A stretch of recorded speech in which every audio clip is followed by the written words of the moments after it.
Hey, all you beautiful, lovely people. Hope all you guys are having a great Monday, and I hope you guys had a great weekend as well, guys. The final Monday of the month of April. We are in the last Monday of month number 4 of 2026. It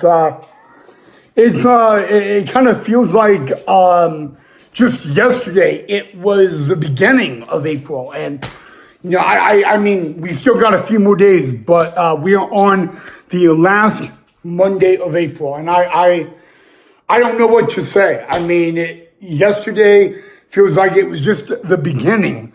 It kind of feels like yesterday was April Fool's Day, but anywho, guys. We are continuing Autism Awareness / Acceptance Month as we get to the end of it.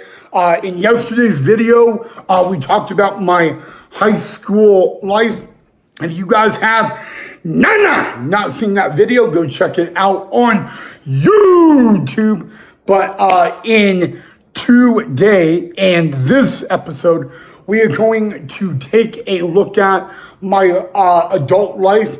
We're going to talk about, I'm going to discuss probably one of the most hardest moments of my adult life with autism. And that is literally, when I say this, I am not lying. I'm going to give you the story of when I was fired from a job because I had autism. It's that crazy. And I am going to try not to get emotional, even though this happened 10 years ago. But I am going to give you that story. And it is, I just hope you guys enjoy it, because I think this is going to be the one autism story of my life that I'm not going to enjoy sharing, but I feel like you guys have the right to hear it.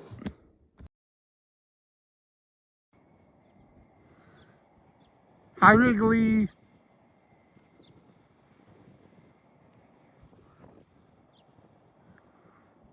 Oh, Wrigley.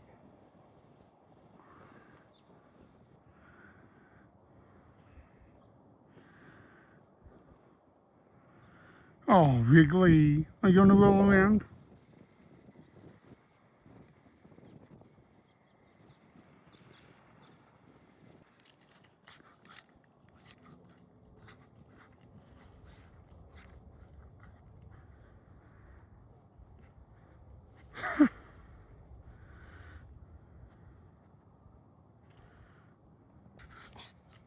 I should just keep the camera on him, because every time he gets up, he goes back to rolling around.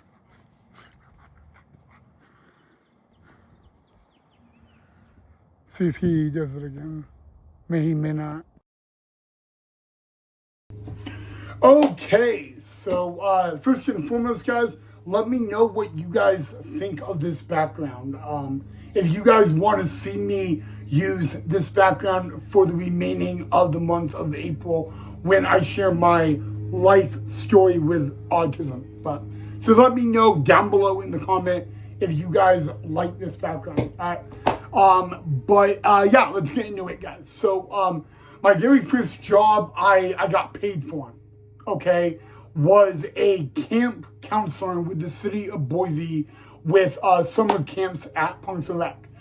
Prior to 2016, I volunteered as a junior counselor there for 5 years, and I was a camper there for 3 years. So I had a pretty good idea how the city of Boise summer camps ran. In 2016, though, just about maybe 2 months into my time working there, and 2 months after I graduated high school, I got fired. I got fired because I was crossing 80 kids across the main road to the pool. And I was not doing it right. Now, remember, I was the only one getting 80 kids across the street to the main pool because it was a swim day. Well, it was Friday, so it was a swim day, okay? And I want you guys to think about that. You're the only one getting 80 kids across a busy main street by yourself. That is very difficult, if not impossible to do. Okay, but long story short, I was fired about a few hours later after that. And I'm 18 years old, I'm an adult, and I never thought that would happen, yet alone I would get emotional. And I did. I got really emotional. And, to this day, it gives me PTSD a little bit, okay? But I got let go. Well, I got fired from the very first job I got paid for that I loved. Like, this is not a job. I would have done this job for free for the rest of my life if I could. That's how much I loved what I did, okay? Anywho, I told my mom, and, before I texted my mom I was like, there's no way she's going to believe me. She's not going to take my side. There's no way. And she ended up calling up my boss and asking what happened. And my boss kind of gave the same answer that my coworkers did. And my mom came unglued. Not at me, but at my boss. My mom threatened to file a lawsuit against him and a little discrimination. Now, you're probably asking, why would my mom file a discrimination lawsuit? It is because with what they said, they believed that I was targeted because I had autism. Okay? That's kind of what my mom believed. And my psychologist said, they're going to call you back, Ryan, and they're going to beg you to come back, and they're going to say, please, Ryan, come back. And I didn't believe my psychologist. And my mom said they are going to get on their hands and knees at some point in the next couple weeks and beg you to come back. And, but I did not believe either of them, okay? Long story short, 3 weeks after the incident, all right, I got to pick up the camera because I got to go get my mom open the door.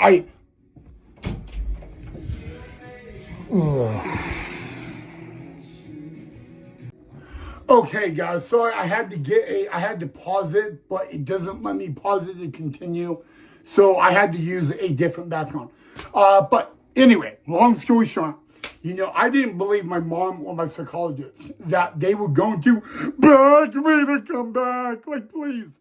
And 3 weeks after I was fired, I got a phone call at 7 o'clock in the morning, and I didn't recognize the number, but I answered it. And it was the assistant superintendent for the Boise Parks and Rec.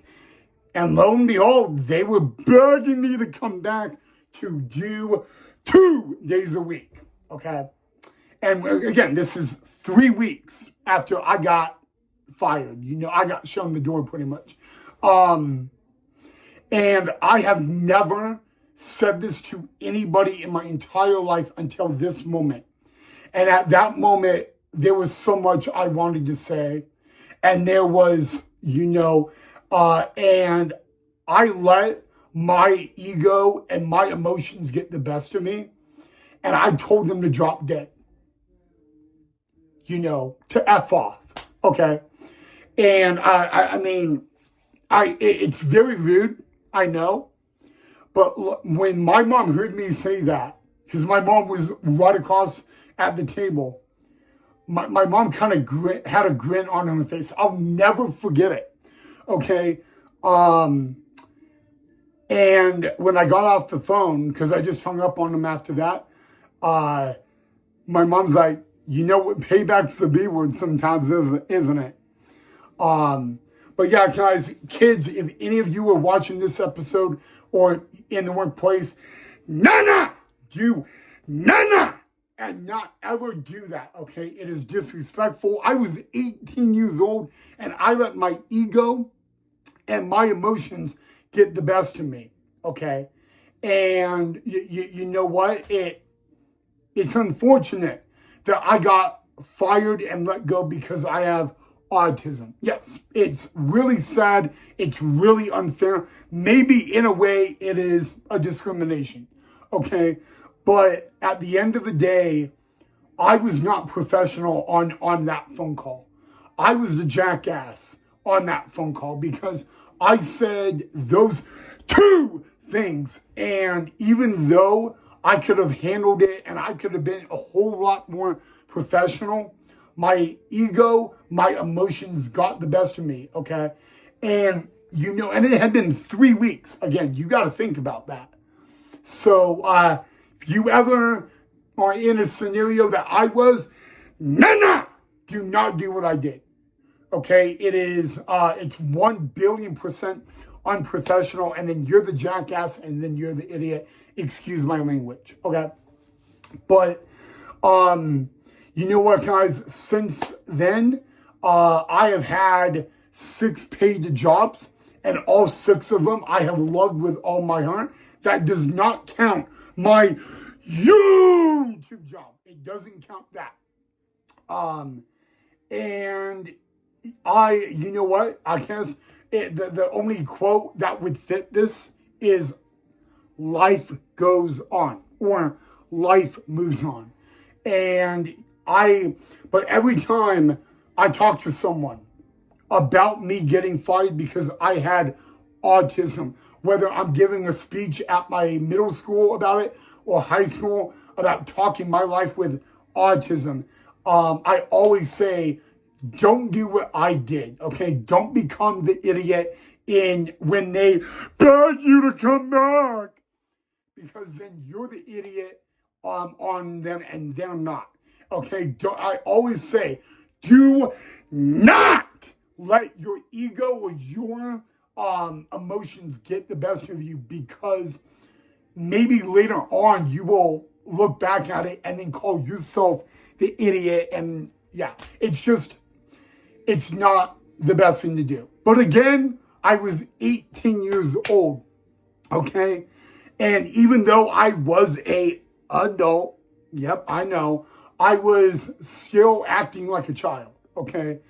I could have been on that phone call and I could have said, look, you guys fired me 3 weeks ago and you guys want me back now. No, thank you. And I could have left it at that. And if you ask me, a lot of people say, well, you were in that moment. There was so much you wanted to say. And you're right, guys. But in a way, it's me dropping to their level and all that. So yeah, is it sad about me getting fired because of autism? 100%. Was I the idiot and the jackass at the end? Yes, I was. Okay. And my girlfriend at the time, she was very flattered that I did that. She kind of laughed about it, like, you had some nerve to do that. And you know what? My girlfriend at the time, okay, she felt bad for me, okay, and I tried to not talk to her about it because it just wasn't healthy to do. But yeah, I ended up being the idiot at the end of it. And I'm not afraid to admit that. Okay. I could have been a whole lot more professional and I chose not to. So, but yeah, guys, very unfortunate and all that. And you know what? it gives me PTSD to this day. So there's not a whole lot I can do about it and all that, but I think getting 80 kids across the street by yourself, I think nobody really could do that on their own. And I think they were trying to find a reason to fire me. I get asked how long did that bother me? It did. It took me at least 2 full years to fully get over that. Think about that. It took me 2 full years just to get over that. And I got over it. But when I talk about it, I have to be reminded of that when I talk about it. And that's what gives me a little PTSD about it. But like at the end of the day, I did everything I could. And there's not much I could say. Okay, everybody, before I end this episode, I want to just remind you of one thing, okay? Number one, regarding autism, the biggest pro, and I know I haven't said it enough, but you've heard me say it a lot. It is 1 billion trillion % okay to be different, okay? I got to be very honest with you. The one thing that people say is if you have autism, Asperger's, ADHD, if you have that, you're different. You're not normal. But here's the thing. Everybody, whether they have autism or not, whether they have 1 eye, 1 finger, 1 toe, and 1 foot, and 1 arm, at the end of the day, they're still a human being. We're all human beings, okay? Every person in jail or prison, at the end of the day, is like us, a human being, okay? So I want you guys to know that, yes, we aren't all humans, but whether we have a disability or not, that doesn't matter because we are all different, okay? There is nothing wrong with being different. It is okay to be different, okay? And I don't think we should judge people based on how they look or how they dress, okay? I know I hear it, well, first impressions, you're right. First impressions are huge. But at the end of the day, I feel like in society today, people are getting judged on how they look and how they dress. And I don't like that. I have had to walk away from I've had to leave restaurants in the middle of my meal because I overhear someone judging someone else on how they dress or look. And when I hear that, I can't stand it. Okay, I've literally ordered a meal that cost me $95 and I didn't take a single bite of that meal because I had to leave. Because at the next table over, a guy was judging someone on how a waitress looked and dressed. Okay, think about what I risked in that moment, but I actually left because if I didn't, I was going to get confrontational. Okay, and so I feel like the society we live in today is a very unhealthy society because people are judging and they're being very critical of people who may dye their hair pink. And at the end of the day, I dyed my hair pink in October for Breast Cancer Awareness Month, and you didn't see anybody judge me. Okay? So before you judge someone, please give them the benefit of the doubt and a chance. Okay? Don't judge them on how they look or dress. Okay? Because that makes you the jackass, not them. Okay? It also makes you less than a human being. And that's very offensive and rude, I know. But think about it, okay? Think about someone like me. People look at me and they judge me on how I look and how I dress all the time. And surprisingly, it doesn't bother me because I've had it all my life. Okay, the one thing you can do to make this world a better world to live in is one act of kindness. It doesn't have to be a huge act of kindness, but one act of kindness will go a long way. And I just want you guys to know that. Okay, guys, I'm going to end the episode right here. But tomorrow we will do another story time. But as always, guys, if you enjoyed this episode, make sure you hit that thumbs up and that like, and don't forget to subscribe if you haven't already. Let me know down below in the comment what you guys thought of the episode, and I'm going to leave it there. So enjoy the rest of your Monday, guys. And guys, tomorrow we are one day closer to Friday and the month of May. Again, can't believe that today is the final Monday of month number 4 of April.